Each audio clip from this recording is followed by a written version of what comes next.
இப்போ இன்டர்நெட்டில் ட்ரெண்டிங்கில் இருக்கக்கூடிய ஒரு டெக்னாலஜி என்ன அப்படின்னு பார்த்தீங்கன்னா, இந்த chatGPT அப்படிங்கிற டெக்னாலஜி தான் இப்போ இன்டர்நெட்டில் ட்ரெண்டிங்கில் இருக்குது. இது ட்ரெண்டிங்கில் இருக்கிறதுக்கு முக்கிய காரணம் என்ன அப்படின்னா, நீங்கள் பணம் கொடுத்து செய்யக்கூடிய பல வேலைகளுக்கு இது ஒரு பெரிய ஆல்டர்னேட்டிவ் சொல்யூஷனாக அமையப்போகுது அப்படின்னு சொல்கிறாங்க. நீங்கள் ஒரு ப்ரோக்ராமிங் ஸ்கிரிப்ட் எழுதணும் அப்படின்னாலோ, அல்லது ஏற்கனவே ப்ரோக்ராமிங் ஸ்கிரிப்ட் எழுதி அதில் ஏதாவது ஒரு எரர் இருக்குது, அதை நான் ஃபைன் பண்ணணும் அப்படின்னாலோ, அதே மாதிரி கண்டென்ட் க்ரியேட் பண்ணணும் அப்படின்னாலோ, ஒரு கேள்விக்கு எனக்கு ஆன்சர் வேணும் அப்படின்னாலோ, நீங்கள் இந்த chatGPT ஆர்டிஃபிஷியல் இன்டெலிஜென்ஸ் ப்ரோக்ராமை ஃப்ரீயாக பயன்படுத்திக்க முடியும். ஸோ இது ஒரு பெரிய புரட்சியை ஏற்படுத்தும் அப்படின்னு இன்டர்நெட்டில் எல்லாருமே சொல்லிக்கிட்டு இருக்காங்க.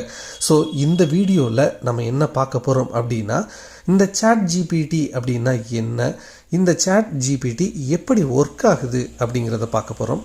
அதே மாதிரி இதில் சில சாம்பிள் வேலைகள், அதாவது நீங்கள் என்னென்னலாம் செய்ய முடியும் அப்படிங்கிறதுக்கான ஒரு டெமோவை காட்ட போகிறேன்.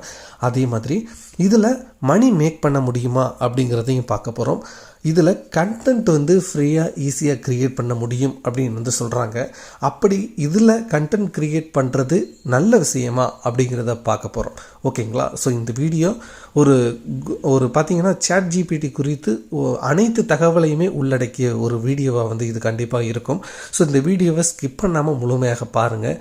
உங்களுக்கு ஏதாவது டவுட்ஸ் இருந்துச்சு அப்படின்னா அதை கமெண்ட் செக்ஷனில் கேளுங்க. இப்போ வாங்க நண்பர்களே, நம்ம வீடியோக்குள்ளே போகலாம்.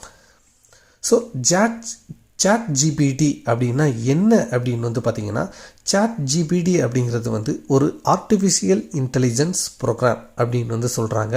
ஸோ இந்த ப்ரோக்ராம் எப்படி வேலை செய்யும் அப்படின்னு பார்த்தீங்கன்னா, இதற்கு ஒரு லார்ஜ் அமௌண்ட் ஆஃப் டேட்டாவை பார்த்தீங்கன்னா இன்புட்டாக கொடுத்துருப்பாங்க. ஃபார் எக்ஸாம்பிள், இப்போ ஒரு புக்கை கொடுக்குறோன்னு வச்சுக்கோங்களேன். இப்போ நம்ம என்ன பண்ணுறோம், அந்த புக்கை ஃபுல்லாக ரீட் பண்ணுறோம் இல்லையா? ஃபுல்லாக ரீட் பண்ணிவிட்டு நம்ம எக்ஸாமில் ஒரு கொஸ்டின் கேட்கும்போது, இப்போ ஃபார் எக்ஸாம்பிள் நம்ம படித்தது பார்த்தீங்கன்னா ஃபுல்லாக படிச்சிருப்போம். பட் ஸ்பெசிஃபிக்காக கேட்பாங்க இல்லையா கொஸ்டின்ஸு. அப்படி கேட்கும்போது நம்ம படித்ததுலேருந்து புரிஞ்சுக்கிட்டு ஒரு ஆன்சர் எழுதுகிறோம் பார்த்தீங்களா? அந்த மாதிரியான ஒரு வேலையை செய்யக்கூடிய ஒரு ஆர்டிஃபிஷியல் இன்டெலிஜென்ஸ் ப்ரோக்ராம் தான் பார்த்தீங்கன்னா இந்த chatGPT அப்படிங்கிற ஒரு ப்ரோக்ராம். இன்னும் ஸ்பெசிஃபிக்காக சொல்லணும் அப்படின்னா, இது ஒரு லார்ஜ் அமௌண்ட் ஆஃப் டேட்டாவை பார்த்தீங்கன்னா இது செல்ஃபாக லேர்ன் பண்ணி, அதே மாதிரி பார்த்தீங்கன்னா அதை அண்டர்ஸ்டாண்ட் பண்ணிக்கிட்டு ஹியூமன் என்ன ஒரு இதில் கேட்குறாங்களோ அவங்களுக்கு தகுந்த மாதிரி தன்னோட லேர்னிங்ஸில் இருந்து அவுட்புட்டை ப்ரொடியூஸ் பண்ணக்கூடிய ஒரு ஆர்டிஃபிஷியல் இன்டெலிஜென்ஸ் ப்ரோக்ராம் தான் பார்த்தீங்கன்னா இந்த chatGPT அப்படிங்கிற ப்ரோக்ராம். ஸோ இந்த chatGPT, அதாவது அந்த ஜிபிடிக்கு என்ன விளக்கம் அப்படின்னு பார்த்தீங்கன்னா, ஜெனரேட்டிவ் ப்ரீ ட்ரெயின்டு டிரான்ஸ்ஃபார்மர் அப்படின்னு சொல்லுவாங்க. ஸோ இந்த ப்ரீ ட்ரெயின்டு டிரான்ஸ்ஃபார்மர் அப்படின்னா என்னென்னா, ஹியூமன் என்ன ஒரு இதில் கேட்குறாங்களோ கேள்வி, அதற்கு ஏற்றார் போல் ஆன்சரை கொடுக்கக்கூடிய ஒரு ஆர்டிஃபிஷியல் இன்டெலிஜென்ஸ் ப்ரோக்ராம் தான் இது. ஸோ இந்த ப்ரோக்ராம் எப்படி ஒர்க் ஆகுது, chatGPT எப்படி ஒர்க் ஆகுது அப்படின்னு பார்த்தீங்கன்னா, இந்த chatGPTக்கு லார்ஜ் அமௌண்ட் ஆஃப் டேட்டாவை பார்த்தீங்கன்னா இன்புட்டாக கொடுத்துருக்காங்க. ஸோ இது எப்படி வேலை செய்யும் அப்படின்னு பார்த்தீங்கன்னா, நீங்கள் இப்போ நியூ சேட் அப்படிங்கிறத கொடுத்துக்கணும். இப்போது நீங்கள் இதை ஓப்பன் பண்ணணும் அப்படின்னா, நீங்கள் கூகுளில் போயிட்டு chatGPT அப்படின்னு டைப் பண்ணுங்கள். ஜஸ்ட் என்ட்ரு பண்ணிங்க அப்படின்னா இந்த மாதிரி உங்களுக்கு ஒன்று வரும். openai.com அப்படின்னு சொல்லிட்டு ஒன்று வரும். இதில் நீங்கள் ஓப்பன் பண்ணி போனீங்க அப்படின்னா உங்களுக்கு ஏபிஐ அப்படின்னு சொல்லிட்டு இருக்கும். இல்லைன்னா இந்த இடத்துல ட்ரை அப்படின்னு சொல்லிட்டு இருக்கும். ஸோ இந்த இடத்துல நீங்கள் ட்ரை அப்படிங்கிறத கொடுத்தீங்க அப்படின்னா உங்களுக்கு இந்த இது ஓப்பன் ஆகும். பட் இதுக்கு முன்னாடி இப்போ எனக்கு லாகின் பண்ணியிருக்கிறதுனால இந்த பேஜுக்கு வருது. ஸோ லாகின் பண்ணலை அப்படின்னா இந்த பேஜை நீங்கள் கிளிக் பண்ணும்போது, இப்போ பாருங்கள், நான் இன்காக்னிட்டோவில் போட்டு காட்டுறேன். ஸோ பண்ணும்போது உங்களுக்கு பார்த்தீங்கன்னா லாகின் கிரியேட் பண்ண சொல்லும். ஸோ பாருங்கள், இப்போ இந்த இடத்துல லாகின் சைன் அப் அப்படின்னு சொல்லிட்டு கேட்குது இல்லையா? நீங்கள் ஏற்கனவே இதில் அக்கௌண்ட் க்ரியேட் பண்ணியிருக்கீங்க அப்படின்னா லாகின் அப்படிங்கிறத கிளிக் பண்ணி நீங்கள் லாகின் பண்ணலாம். இல்லை அப்படின்னா சிம்பிளாக சைன் அப் அப்படிங்கிறத கிளிக் பண்ணுங்கள். கிளிக் பண்ணிங்க அப்படின்னா உங்களுக்கு இமெயில் அட்ரஸ் அப்படிங்கிறது போர்ஷன் கேட்கும். ஸோ நீங்கள் பொதுவாக நார்மலாக இதில் ஜிமெயில் அட்ரஸை கொடுத்தீங்கனாலோ அல்லது வேறு ஏதாவது ஒரு போலியான இமெயிலை கொடுத்தீங்கனாலோ சில சமயங்களில் இந்த இமெயில் ரிஜெக்ட் ஆகிறதுக்கு சான்ஸ் இருக்குது. அப்படி உங்களுக்கு ரிஜெக்ட் ஆச்சு அப்படின்னா நீங்கள் தயவு செய்து என்ன பண்ணணும் அப்படின்னா அவுட்லுக்கில் நீங்கள் ஒரு அக்கௌண்ட் வந்து க்ரியேட் பண்ணுங்கள். ஃப்ரீயாகவே நீங்கள் அக்கௌண்ட் வந்து க்ரியேட் பண்ணலாம். ஸோ அவுட்லுக் இமெயிலை நீங்கள் இதில் யூஸ் பண்ணும்போது பெரிய அளவில் வந்து எரர் வரல. ஸோ எனக்கும் வந்து ஃபஸ்ட்டு டைம் ஜிமெயில் யூஸ் பண்ணும்போது எரர் வந்துச்சு. அதற்கப்புறம் வந்து பார்த்திங்கன்னா எரர் வந்து அவுட்லுக்கில் க்ரியேட் பண்ணி யூஸ் பண்ணும்போது எரர் வந்து வரல. ஸோ நீங்கள் அதையும் வந்து ட்ரை பண்ணலாம். ஸோ நீங்கள் அந்த அவுட்லுக் இமெயிலை கொடுத்துட்டு கண்டினியூ கொடுத்தீங்க அப்படின்னா உங்களுக்கு வந்து பார்த்தீங்கன்னா பாஸ்வேர்டு கேட்கும். ஸோ நீங்கள் பாஸ்வேர்டை செட் பண்ணிவிட்டு ஓப்பன் பண்ணி நீங்கள் யூஸ் பண்ணலாம். ஸோ ஓப்பன் பண்ணும்போது உங்களுக்கு இந்த மாதிரி தான் வரும். ஸோ இதில் லிமிட்டேஷன்ஸ் என்னென்னலாம் கேப்பபிலிட்டிஸ் இருக்குது அப்படிங்கிறத தெளிவாக வந்து சொல்லியிருப்பாங்க. ஸோ கேப்பபிலிட்டிஸ் என்ன அப்படின்னா நீங்கள் என்னெல்லாம் வந்து அதுக்கிட்ட பேசியிருக்கீங்க அப்படிங்கிறத ரிமெம்பர் வந்து பண்ணிக்கும். ஸோ அதற்கு தகுந்தாற் போல் உங்களுக்கு வந்து ஆன்சர் பண்ணும். ஃபார் எக்ஸாம்பிள் இங்கே நீங்கள் பார்த்தீங்கன்னா தெரியும், நான் 2 டைம் சேட் பண்ணதுக்கான அந்த இது வந்து இந்த இடத்துல வந்து இருக்குது பார்த்தீங்களா. ஸோ அதே மாதிரி வந்து பார்த்தீங்கன்னா நீங்கள் கரெக்ட் வந்து பண்ண முடியும். அதாவது ஒரு ஆன்சர் வந்து உங்களுக்கு வருது அப்படின்னா அந்த ஆன்சருக்கு தம்ஸ் அப் வந்து கொடுக்க முடியும். அதே மாதிரி வந்து தம்ஸ் டவுன் வந்து கொடுக்க முடியும். ஸோ இதை நீங்கள் கொடுக்கும்போது ஃபீட்பேக்ஸை வந்து ஷேர் பண்ணலாம். ஓகேங்களா. ஸோ அதே மாதிரி வந்து பார்த்தீங்கன்னா நீங்கள் அதாவது இது எப்படி வந்து ட்ரெயின் பண்ணியிருக்காங்க அப்படின்னு வந்து பார்த்தீங்கன்னா ஒரு வயலண்ட்டான ஒரு கொஸ்டினை வந்து நீங்கள் கேட்குறீங்கனாலோ அல்லது ஹியூமனுக்கு டேஞ்சரான அதாவது ஹியூமன் சொசைட்டிக்கு டேஞ்சரான ஒரு பர்பஸுக்காக நீங்கள் கேள்விகளை கேட்டிங்கனாலோ அதை ரிஜெக்ட் பண்ணுறதுக்கு ஏற்ற வகையில் தான் இந்த ஏஐ ப்ரோக்ராமை வந்து அவங்க டிசைன் வந்து பண்ணியிருக்காங்க. அதே மாதிரி வந்து பார்த்திங்கன்னா நீங்கள் கேட்கக்கூடிய கேள்விகளுக்கு வந்து பார்த்திங்கன்னா சில சமயங்களில் இன்கரெக்ட் இன்ஃபர்மேஷன் வந்து கொடுக்கறதுக்கும் வாய்ப்பு வந்து இருக்குது. இது எதற்காக அப்படின்னா இது இன்டர்நெட்டில் இருக்கக்கூடிய தகவல்களை வந்து சேகரித்து அதன் மூலமாக தான் உங்களுக்கு ஆன்சர் வந்து கொடுக்குது. ஸோ இன்டர்நெட்லேயே ஒரு தவறான இன்ஃபர்மேஷன் இது ஃபெச் பண்ணி வச்சுருக்கு அப்படின்னா அந்த தகவலுக்கு உங்களுக்கு வந்து பார்த்திங்கன்னா தவறான இன்ஃபர்மேஷனை கொடுக்கறதுக்கு வாய்ப்பு இருக்குது. ஸோ இது 100% எப்போவுமே சரியான பதிலை தான் கொடுக்கும் அப்படிங்கிறதுல அதில் வந்து சில குறைபாடுகள் வந்து இருக்கத்தான் செய்யுது. ஸோ 100% வந்து கரெக்டாக வந்து இருக்காது. ஓகேங்களா. அதே மாதிரி வந்து பார்த்தீங்கன்னா ஹார்ம்ஃபுல் இன்ஸ்ட்ரக்ஷன்ஸ் அதாவது பயஸ்டு கண்டென்ட்டை வந்து கொடுக்கறதுக்கான வாய்ப்பு வந்து இருக்குது அப்படின்னு வந்து சொல்லியிருக்காங்க. ஸோ இது ஒரு கம்ப்ளீட்டாக வந்து எல்லாமே வந்து கரெக்டாக இருக்குன்னு சொல்ல முடியாது. ஏன்னா இன்டர்நெட்டில் இருந்து தான் இது தகவல்களை எடுத்துக்கிறது அப்படிங்கிறதுனால அங்கே வந்து தவறாக இருந்துச்சு, சோர்ஸே வந்து தவறாக இருந்துச்சு அப்படின்னா இது கொடுக்கக்கூடிய இன்ஃபர்மேஷனும் தவறாக தான் இருக்கும். ஸோ இப்படி தான் வந்து பார்த்திங்கன்னா இந்த chatGPT அப்படிங்கிற ஒரு ஏஐ வந்து பார்த்திங்கன்னா ஒர்க் ஆகுது. ஸோ இதோட ஸ்பெஷாலிட்டி என்ன அப்படின்னா இதற்கு கிடைக்கக்கூடிய இன்புட்டை வந்து பார்த்திங்கன்னா இது நல்லா லேர்ன் பண்ணிவிட்டு ஹியூமன் என்ன இதில் வந்து கேட்குறாங்களோ அவங்களுக்கு தகுந்தாற் போல் ஆன்சரை ப்ரொடியூஸ் பண்ணக்கூடிய ஒரு கேப்பபிலிட்டி தான் இந்த chatGPT ஏஐக்கு வந்து இருக்குது. ஸோ அதுதான் இதோட கேப்பபிலிட்டி அப்படின்னு வந்து சொல்லலாம். ஸோ chatGPT வச்சு நீங்கள் வந்து மணி மேக் பண்ண முடியுமா அப்படின்னு வந்து பார்த்தீங்கன்னா கண்டிப்பாக மணி மேக் பண்ண முடியும். ஸோ நிறைய பேர் நிறைய வீடியோஸ் வந்து இது ரிலேட்டடாக வந்து போட்டிருக்காங்க.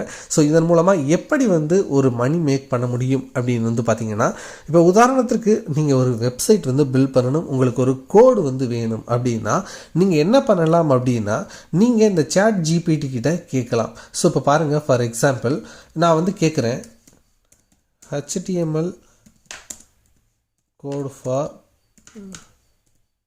design home page அப்படின்னு சொல்லிட்டு நான் இப்போ கேட்குறேன் அப்படின்னா இப்போ பாருங்கள் here is the example code அப்படின்னு சொல்லிட்டு அது எனக்கு ஒரு கோடே வந்து ரைட் பண்ணுது.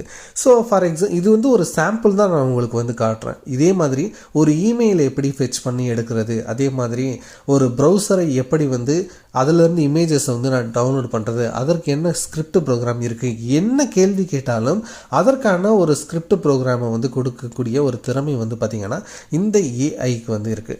ஸோ இப்போ உங்களுக்கு ஒரு HTML கோடு வேணும் அப்படின்னா நீங்கள் என்ன பண்ணணும், ஏதோ ஒரு டெவலப்பர்கிட்ட போகணும், அவருக்கு ஒரு பே பண்ணணும். ஸோ அதெல்லாம் பண்ணால் மட்டும்தான் நீங்கள் வந்து இந்த இதை வந்து நீங்கள் இது பண்ண முடியும், பில்ட் பண்ண முடியும். பட் நீங்கள் இந்த ஏஐ ப்ரோக்ராமை யூஸ் பண்ணீங்க அப்படின்னா ஃப்ரீயாகவே வந்து நீங்கள் அந்த கோடிங்ஸை வந்து வாங்கி நீங்கள் வந்து க்ரியேட் பண்ண முடியும். இப்போ ஸ்டூடெண்ட்ஸ் புதுசாக லேர்ன் பண்ணணும்னு ஒரு கோடிங்கை வந்து லேர்ன் பண்ணணும்னு நினைக்கிறவங்க, ஸோ நீங்கள் என்ன பண்ணுவீங்க அப்படின்னா பே பண்ணி நீங்கள் ஒரு சென்டரில் போயிட்டு ஜாயின் பண்ணி நீங்கள் வந்து லேர்ன் பண்ணுவீங்க. பட் அதே அவங்க நீங்கள் எப்படி வந்து லேர்ன் பண்ணுறீங்களோ அதே லேர்னிங்கை ஃப்ரீ ஆஃப் காஸ்ட் வந்து பார்த்தீங்கன்னா நீங்கள் இந்த சாட்பாட்டை, அதாவது இந்த ChatGPT-யை யூஸ் பண்ணி நீங்கள் லேர்ன் பண்ண முடியும். ஸோ இதே மாதிரி பார்த்துட்டிங்க அப்படின்னா, நான் இந்த இடத்துல எக்ஸலில் வந்து கம்பைன் பண்ணுறதுக்கு மேக்ரோ கேட்டிருப்பேன். அதே மாதிரி வந்து பார்த்தீங்கன்னா எக்ஸலில் ஸ்ப்ளிட் பண்ணுறதுக்கான மேக்ரோ கேட்டிருப்பேன். எல்லாத்துக்குமே வந்து பார்த்தீங்கன்னா ஒர்க்கிங் மேக்ரோவை வந்து பார்த்தீங்கன்னா சூப்பராக இந்த ChatGPT வந்து கொடுத்துருக்கு. ஸோ இப்போது இதில் எப்படிங்க நான் மணி மேக் பண்ணுறது அப்படின்னா, ஃபஸ்ட்டு விஷயம், நீங்கள் மணியை சேவ் பண்ணலாம். வெளியில் போயிட்டு செலவு பண்ணுறதுக்கு பதிலாக அந்த ஸ்கிரிப்டை வந்து நீங்கள் இதிலேயே வந்து ஜென்ரேட் பண்ண முடியும், வாங்கிக்க முடியும். அதன் மூலமாக மணியை சேவ் பண்ண முடியும். சரி, மணி எப்படி மேக் பண்ணுறது அப்படின்னா, இப்போ பாருங்கள், ஃபார் எக்ஸாம்பிள் இதில் வந்து நான் வந்து HTML code for home page அப்படின்னு சொல்லியிருக்கேன். இப்போது எனக்கு வேணும், இப்போ உதாரணத்துக்கு நான் அந்த ChatGPT-யை யூஸ் பண்ணலை. இப்போ நான் என்ன பண்ணுவேன் அப்படின்னா, வெளியில் தானே சர்ச் பண்ணுவேன். ஸோ இப்போ வந்து பார்த்தீங்கன்னா ஒரு HTML கோடு எனக்கு ஹோம் பேஜுக்கு வேணும் அப்படின்னா நான் கூகுளில் சர்ச் பண்ணுவேன். கூகுளில் வந்து பார்த்தீங்கன்னா கண்டென்ட்டை வந்து நிறைய பேர் வந்து அப்லோட் பண்ணியிருப்பாங்க. ஸோ நான் என்ன பண்ணலாம் அப்படின்னா, இந்த ChatGPT-யில் பீப்புள்ஸ் கேட்கக்கூடிய மோஸ்ட் ஆஃப் த கேள்விகளுக்கான ஆன்சரை நான் இந்த ChatGPT-யில் ஜென்ரேட் பண்ணிவிட்டு என்னோட வெப்சைட்டில் நான் வந்து ஒரு போஸ்ட்டாவோ ஒரு பேஜாவோ நான் க்ரியேட் பண்ணிட்டேன் அப்படின்னா அவங்களுக்கு அந்த ரிசல்ட்ஸ் வந்து கூகுளில் வந்து காட்டும். அப்படி காட்டும்போது அவங்க அதை பார்க்குறாங்க அப்படின்னா அதில் ஆட்ஸ் வந்து ஷோ பண்ணுறதன் மூலமாக எனக்கு வந்து ரெவன்யூ வந்து வர்றதுக்கு வாய்ப்பு இருக்குது. ஸோ கண்டென்ட் கிரியேஷன் மூலமாக ரொம்ப பெரிய அளவில் இந்த ChatGPT-யை யூஸ் பண்ணி நம்ம வந்து ஏர்ன் பண்ண முடியும் அப்படின்னு வந்து நிறைய பேர் சொல்கிறாங்க. ஸோ இதன் மூலமாக ஏர்ன் பண்ணுறதுக்கு நிறைய வழிகள் வந்து இருக்குது. ஸோ அதை நம்ம ஃப்யூச்சர் வீடியோஸில் வந்து ரொம்ப தெளிவாக வந்து நம்ம பார்க்கலாம். ஸோ நெக்ஸ்ட்டு மிகப்பெரிய கேள்வியாக நிறைய பேர் கேட்கக்கூடியது என்ன அப்படின்னா, கண்டென்ட் கிரியேட் பண்ணுறதன் மூலமாக ChatGPT-யை யூஸ் பண்ணி பெரிய அளவில் ஏர்ன் பண்ண முடியும் அப்படின்னு வந்து சொல்கிறாங்க. பட் கண்டென்ட் இதில் ஜென்ரேட் பண்ணி என்னுடைய வெப்சைட்டில் வந்து ப்ரொடியூஸ் பண்ணிக்கிறது வந்து நல்லதா, அது வந்து குட் விஷயமா அப்படிங்கிற கேள்வியும் வந்து நிறைய பேருக்கு வந்து இருக்குது. ஏன் அப்படின்னா, கூகுள் ஒரு சில கண்டென்ட்டுகளுக்கு வந்து பார்த்தீங்கன்னா நீங்கள் கூகுள் ஆட்ஸ் யூஸ் பண்ணுறீங்க அப்படின்னா அவங்க வயலேஷன் அப்படின்னு சொல்லிட்டு டிஃபைன் பண்ணிடுவாங்க. ஸோ கூகுள் என்ன நினைக்கிறாங்க அப்படின்னா, நீங்கள் உங்களுடைய ஓன் கண்டென்ட்டை தான் வந்து பெரும்பாலும் வந்து யூஸ் பண்ணணும் அப்படின்னு சொல்லிட்டு தான் அவங்களுக்கு தான் வந்து பார்த்திங்கன்னா கூகுள் வந்து முக்கியத்துவம் வந்து கொடுக்குறாங்க. அப்படிப்பட்ட நேரத்தில் நீங்கள் ஒரு கூகுள் ஆட்ஸ் வந்து யூஸ் பண்ணுறீங்க, அதாவது கூகுள் ஆட்சென்ஸை வந்து யூஸ் பண்ணுறீங்க அப்படின்னா நீங்கள் அந்த சுச்சுவேஷன்ஸில் ChatGPT-யை வந்து யூஸ் பண்ணுறீங்க அப்படின்னா அது கொஞ்சம் யோசிக்க வேண்டிய ஒரு விஷயம்தான் அப்படிங்கிறது நிறைய பேரிட ஒரு சஜஷனாக வந்து இருக்குது. ஏன் அப்படின்னா, உங்களுக்கு தெரியும் கூகுள் இன்டர்நெட்டில் இருக்கக்கூடிய எல்லா இன்ஃபர்மேஷனையுமே வந்து ஃபெச் பண்ணிட்டு தான் வந்து இருக்காங்க. ஸோ இந்த ChatGPT அப்படிங்கிறது வந்து பார்த்திங்கன்னா புதுசாக எந்த ஒரு விஷயத்தையுமே வந்து உங்களுக்காக உருவாக்கி கொடுக்க போகிறது இல்லை அப்படிங்கிறத நீங்கள் ஃபஸ்ட்டு புரிஞ்சுக்கணும். கூகுள் கிராவல் மூலமாக என்னென்ன இன்ஃபர்மேஷன்லாம் அது கிராவல் பண்ணியிருக்கோ அதே மாதிரி தான் வந்து பார்த்திங்கன்னா இந்த ChatGPT-யும் வந்து பார்த்திங்கன்னா இன்ஃபர்மேஷனை கிராவல் பண்ணி அதன் மூலமாக தான் உங்களுக்கு ஆன்சர்ஸ் வந்து கொடுக்குது. ஸோ கிட்டத்தட்ட கூகுள் செய்யக்கூடிய வேலைகளை தான் இது செய்யுது. ஓகேங்களா? ஸோ அந்த இன்ஃபர்மேஷன்ஸை வந்து ஒருவேளை கூகுள் வந்து மேட்ச் பண்ணி உங்களுடைய கண்டென்ட் வந்து பார்த்திங்கன்னா இந்த மாதிரி ஆர்டிஃபிஷியல் இன்டெலிஜென்ஸ் ப்ரோக்ராமில் ஜென்ரேட் பண்ண ஒரு கண்டென்ட் அப்படிங்கிறத கூகுள் ஐடென்டிஃபை பண்ணிருச்சு அப்படின்னா உங்களுடைய சைட்டுக்கான முக்கியத்துவத்தை கூகுள் குறைக்கிறதுக்கு அதிக வாய்ப்பு இருக்குது. அதன் மூலமாக உங்களுடைய ரெவென்யூ பெரிய அளவில் பாதிக்கப்பட வாய்ப்பு இருக்குது அப்படிங்கிறது நிறைய பேர் கொடுக்கக்கூடிய ஒரு சஜஷனாக இருக்குது. ஸோ நீங்கள் கண்டென்ட் கிரியேட் பண்ணுறீங்க அப்படின்னா இந்த ChatGPT ரொம்ப ஈஸியாக கண்டென்ட் மேக்கிங் பண்ணுறதுக்கு வந்து ஹெல்ப்ஃபுல்லாக இருக்கும் தான். பட் நீங்கள் உங்களை மாதிரியே எல்லாருமே இந்த ChatGPT-யை யூஸ் பண்ணி கண்டென்ட்டை ப்ரொடியூஸ் பண்ணிட்டு தான் இருக்காங்க அப்படிங்கிறத நீங்கள் புரிஞ்சுக்கணும். கூகுள் இதற்கு கொடுக்கக்கூடிய முக்கியத்துவத்தையும் நீங்கள் எதுக்கு புரிஞ்சுக்கணும். ஸோ ஃபைனலாக என்ன அப்படின்னா, இந்த ChatGPT-யை நீங்கள் லேர்னிங் பர்பஸுக்காக 100% யூஸ் பண்ணலாம். பட் இதை ஒரு மணி மேக்கிங் பர்பஸுக்காக யூஸ் பண்ண போகிறீங்க அப்படின்னா கொஞ்சம் கேர்ஃபுல்லாக யூஸ் பண்ணுங்கள். ஃபார் எக்ஸாம்பிள் வந்து நீங்கள் இந்த கண்டென்ட் வந்து கிரியேட் பண்ணிவிட்டு நீங்கள் மேனுவல் எடிட்ஸ் வந்து பண்ணுங்கள். அதை உங்களுடைய ஸ்டைலுக்கு கொஞ்சம் மாற்றுங்க. அதை மாற்றி நீங்கள் உங்களுடைய வெப்சைட்டில் அதை வந்து பப்ளிஷ் பண்ணுங்கள். ஸோ அந்த மாதிரி பண்ணுறதன் மூலமாக கொஞ்சம் இந்த இதை ஐடென்டிஃபை பண்ணுறதுலேருந்து நீங்கள் தப்பிச்சிக்க முடியும். ஸோ ஃபுல்லாக இதில் வந்து அப்படியே ஜென்ரேட் பண்ணி அப்படியே காப்பி பேஸ்ட் பண்ணாதீங்க. ஸோ அதே வேலையை தான் நிறைய பேர் வந்து செஞ்சுக்கிட்டு இருப்பாங்க. ஸோ இந்த ChatGPT லேர்ன் பண்ணுறதுக்கு ஒரு பெரிய வரப்பிரசாதம் அப்படின்னு வந்து சொல்லலாம். ஏர்ன் பண்ணுறதுக்கும் வந்து இது ஒரு பெரிய நல்ல ஒரு வாய்ப்பாகவும் வந்து இருந்துகிட்டு இருக்கு. ஸோ இனி வரக்கூடிய வீடியோக்களில் இந்த ChatGPTயை யூஸ் பண்ணி எப்படி வந்து இன்னும் பர்பஸ்ஃபுல்லாக வந்து மணி மேக் பண்ண முடியும் அப்படிங்கிறத நம்ம வந்து தொடர்ச்சியாக வந்து பார்க்கலாம். இந்த வீடியோ கண்டிப்பாக உங்களுக்கு ஹெல்ப்ஃபுல்லாக இருந்திருக்கும் அப்படின்னு நான் நம்புகிறேன். இந்த வீடியோவில் ChatGPT குறித்து உங்களுக்கு ஒரு புரியக்கூடிய இன்ஃபர்மேஷன்ஸ் இருக்குது அப்படின்னா ஒரு லைக் போடுங்க. அதே மாதிரி கமெண்ட்லையும் வந்து சொல்லுங்கள். அப்போ தான் நிறைய பேருக்கு இந்த வீடியோஸ் போய் சேரும். இந்த வீடியோ ஹெல்ப்ஃபுல்லாக இருந்துச்சு அப்படின்னா ஷேர் பண்ணுங்கள். தேங்க்ஸ் ஃபார் வாட்சிங். இது ஸ்ரீ டெக் டாக்ஸ். நான் உங்கள் ஸ்ரீதரன். வணக்கம்.